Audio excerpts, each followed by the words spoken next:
নরেন্দ্র মোদী, অমিত শাহ প্রায় পশ্চিমবাংলার এক প্রকার বাসিন্দা হয়ে গেছে এবং এই ভোট প্রচারের কারণে, এবং তারা বলছেন যে চাকরি, যেটা সবচাইতে বড় সমস্যা বলে বিরোধীরা সবসময় আক্রমণ করে, যে চাকরি নেই যুবকদের এবং তারা এলেই চাকরি দেবে। কেন্দ্রে যখন 14 সালে বলেছিল 2 কোটি বছরের চাকরি, 12 বছর গভর্নমেন্টে আছে। আমি এই দক্ষিণ কলকাতার হাজিরামোড়ে দাঁড়িয়ে জিজ্ঞাসা করছি 5টা ছেলে আপনি নিয়ে আসুন যে গত 12 বছরে সেন্ট্রাল গভর্নমেন্টের দ্বারা রিক্রুটেড হয়েছে।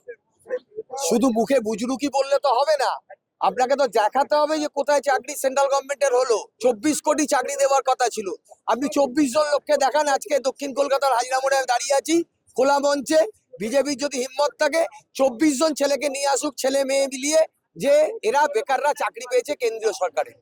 আমাদের রাজ্যে মহিলা কর্মসংস্থান আমরা 40% সলভ করেছি। আমাদের এখানে এমপ্লয়মেন্ট জেনারেট করা হয়েছে। আমাদের ঘাড়ের ওপরে 2 লক্ষ কোটি টাকা দেনা ছিল, 1 লক্ষ কলকারখানা বন্ধ করে দিয়ে গেছিল। সেই অবস্থায় দাঁড়িয়ে মরুভূমির মধ্যে দাঁড়িয়ে মরুদ্যান তৈরি করতে হয়েছে। আর ওরা সেন্ট্রাল গভর্নমেন্টে এসে আজকে একটাও রিক্রুটমেন্ট করতে পারেনি। 24 কোটি চাকরি তো ওদের হিসাব দিতে হবে, উল্টে ওরা গানটা আমাদের দিকে ঘুরিয়ে দিলে হবে, বন্দুকের নলটা। ওরা আগে উত্তর দিক, ওরা কি চাকরি দিয়েছে, কি চাকরি না দিয়েছে। তারপর আমরা তো যুবসাথী দিচ্ছি 1,500 টাকা করে। ওরা বলছে যে আমরা ক্ষমতা এলে দেবে, এটাও একটা জুমলা, এটাও বুজরুকি। 15 লক্ষ টাকা আজ পর্যন্ত কেউ পেয়েছে কালো টাকা উদ্ধার করে? সেরকমই 2 কোটি চাকরিটাও একটা জুমলা ছিল। সুতরাং এদের এই ভণ্ডামি এবং এই মিথ্যাচারের বিরুদ্ধে আমরা বাংলার মানুষের কাছে অনুরোধ রাখবো। বাংলার মানুষ চতুর্থবারের জন্য এই রাজ্যে মাননীয় মুখ্যমন্ত্রী হিসাবে মমতা বন্দ্যোপাধ্যায়কে আবার নির্বাচিত করবে।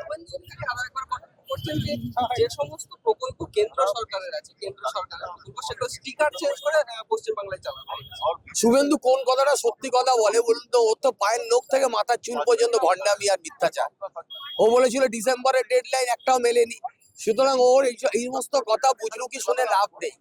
ও যখন তৃণমূলে রয়েছে তখন তৃণমূলের হয়ে বিজেপিকে নানান কুৎসার কথা বলেছে, আবার বিজেপিতে যাওয়ার সঙ্গে সঙ্গে পাল্টিকে গিরগিটির মতো রং পাল্টে আবার আমাদের বিরুদ্ধে বলছে। একটা লোকের তো বিশ্বাসযোগ্যতা থাকতে হবে, আগে তো অ্যাকসেপ্টেন্স আনুক, তবে তো আমরা সেটাকে মানবো। কেউ বিশ্বাসই করে না ওকে।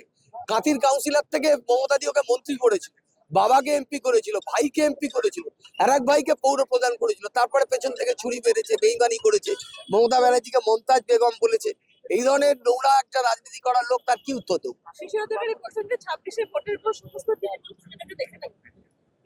ও কত হাতি ঘোড়া গেল তল, মশা বলে কত জল।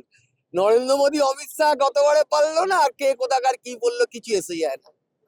বাংলা নতুন বর্ষ শুরু হয়েছে এবং সেই জায়গা থেকে দেখছি ভোট প্রচার থেকে শুরু করে এই বাংলা নববর্ষ নিয়ে বিজেপি নেতাদের মাছ প্রীতি অনেকটা বেড়ে গেছে এবং মাছ নিয়ে তারা প্রচার শুরু করেছে। তাহলে কি বাঙালি হওয়ার চেষ্টা করছে বিজেপি? এইটাই তো ভণ্ডামি ওদের। ওরা তো মাছ মাংস খেতে দেয় না, এমনকি ভ্যালেন্টাইন ডেতে গিয়ে সেখানে ভাঙচুর করছে। ওরা আমাদের খাদ্য আবাসের উপর আঘাত আনতে চাইছে। ওরা যেখানে যেখানে এসছে সেখানে সেখানে মাছের দোকান, মাংসের দোকান বন্ধ করে দিয়েছে। আর বাঙালি তো মাছ ভাত ছাড়া থাকতেই পারবে না।